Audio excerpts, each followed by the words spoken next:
Okay, we got a lot to talk about right now on Fantasy Football Today Express. Week 9, starter sit. Oh my gosh, a lot going on here. Let's start with quarterback. Mac Jones is starting for the 49ers. Great matchup at the Giants. Joe Flacco is expected to play with the shoulder injury, but it's a little dicey. Michael Penix is going to start for the Falcons. And then the big one, Monday night, Kyler Murray is not going to start. They're talking about maybe having some role for Kyler Murray in the game. What? But it's going to be Jacoby Brissett starting at Dallas in that dream matchup where every quarterback or team QB has finished top 12 for the week every week against the Dallas Cowboys. So Heath, looking at your quarterback rankings, what are they looking like right now? There are 7 quarterbacks that I feel really wonderful about. They should definitely be top 12 quarterbacks. There are 10 more quarterbacks who could be top 12 quarterbacks. Just looking at the projections, if I project Flacco and Brissett to play the entire game, they both project as top 12 quarterbacks. That probably sounds really strange with Jacoby Brissett, but he's been awesome in 2 starts, and he has the dream matchup against the Cowboys. They are 10 and 11 in terms of the projections right now. I'm ranking them at 12 and 13. There's Mac Jones is right behind them in the projections. Great matchup for him. I think the guys that are the pain point for me are Caleb Williams, Aaron Rodgers, Trevor Lawrence, Jackson Dart, Daniel Jones. I think it's a risk reward. I think Brissett and Flacco have more upside than those guys, but they also have significantly more risk because we have no idea really what's going on in Arizona. My current assumption is that Kyler Murray's probably not going to play.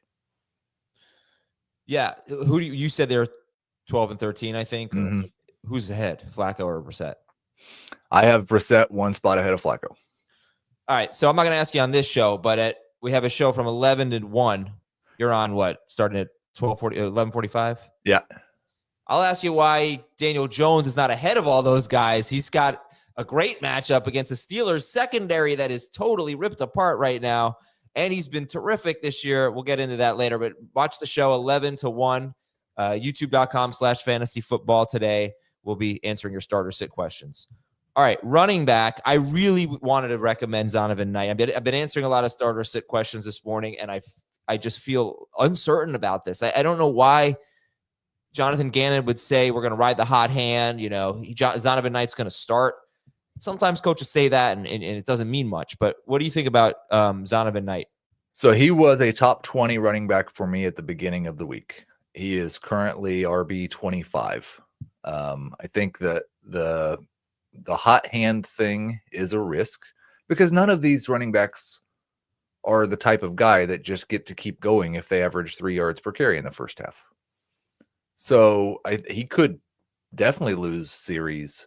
And then the bigger thing is Amari DiMercato is also going to play. Right. So does he just go back to his third down role if they get into a 2-minute situation? Is there any chance that Bam Knight's on the floor or on the field? No, I don't think so. What? That's going to be Carter or DiMercato, I would think. So he's a high-end flex for me. I've got him ahead of Pollard, ahead of Rashard Smith, ahead of Bill, ahead of Woody Marks, but behind Kareem Hunt, behind Rico Dowdle, behind Trevion Henderson, and definitely behind Kyle Monangai, who everybody should know by this point is just a must-start running back. Right, okay, so Monangai and Henderson. How high are you on those guys? I've got Monangai at 13, Henderson at 19. So I'm starting both over the guys we just talked about. Just a little bit of risk that Mike Vrabel hates Trevion Henderson so much that he gives more work to Terrell Jennings and Dearness Johnson. But this is what we've been waiting for. Hopefully he takes the opportunity and runs with it. Yeah, and for Monangai, it's Cincinnati gives up the most fantasy points to running backs. They see the and Roshan Johnson's out as well, so it's just Monangai and Travis Homer. Okay, and they see the second most running back carries per game in the NFL. I'm so excited to start Kyle Monangai this week. I don't have him. I'm so excited for all of you to start Kyle Monangai. All right. And then Joe Person of The Athletic says that Rico Dowdle is going to start and get the bulk of the carries, which is great. Unfortunately, Green Bay has a very good run defense. They give up 3.8 yards per carry to running backs. They allow the 8th fewest receiving yards per game to running backs. And Carolina's got a pretty beat up offensive line. So I think I heard him kind of behind Henderson, Rico Dowdle, right? But ahead of Knight. That's where I'm at. Yes, I've got him, of course, behind Benongai, behind Henderson. I'd still rather start Chase Brown than Rico Dowdle, but he is right now just ahead of Ken Walker, just ahead of David Montgomery. All right, we're going to take a break, and we'll talk about wide receivers, tight ends, and more after this on FFT Express. All right, we still got a lot to talk about. How did we used to do this show in 5 minutes? I don't know. Drake London expected to play. You're good starting him? Yeah, I'm a little bit concerned just because I don't know that he's 100% healthy, and the target share hasn't been as dominant when Darnell Mooney's been healthy. So he's a low-end wide receiver 2 for me, but I think everybody's probably starting him. Okay. Yeah. And would you start Kyle Monangai over Drake London? Definitely in non-PPR and half PPR. I also would in full PPR. Travion Henderson or Drake London? I would go with London. Okay. Travis Hunter's on IR. Parker Washington, someone you could speculate on, but best week of practice Liam Cohen has seen from Brian Thomas Jr. So he is right behind Drake London for me in that low-end wide receiver 2, high-end flex range. Cooper Kupp unlikely to play. Christian Kirk and Nico Collins will play. Dalton Schultz is expected to play. Are you okay with Nico Collins this week against Denver? I've got Nico as a top 20 guy. So yeah, I'm starting him as a number 2 wide receiver. Cole Kmet will play. What does this mean for Colston Loveland? I was never quite as high on Colston Loveland because it's just entirely a matchup thing, and there's nothing in Loveland's usage that would suggest you would want to start him. With Kmet back, I'm pretty much out. Okay. Brock Bowers and Jacoby Myers are going to play. Who's your favorite wide receiver for the Raiders today? I'm going with Myers over Trey Tucker, but neither of them are more than a number 3.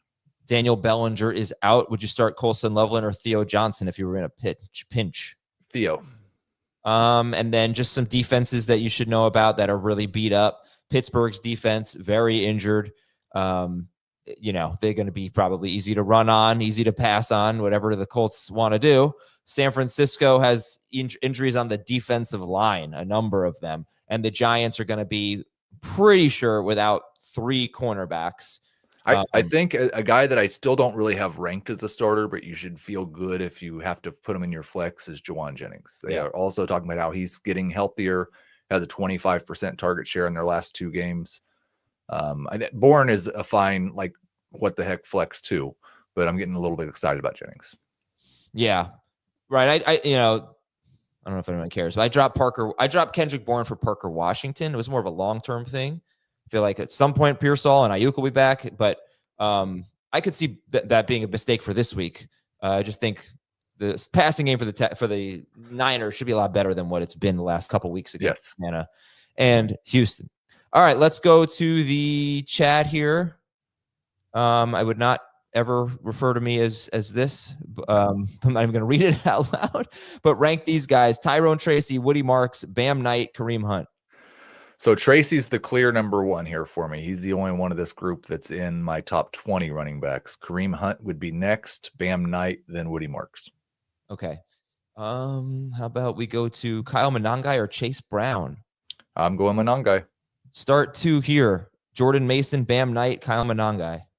Monangai and Knight. Parker Washington is a great flex. I don't know. I don't know.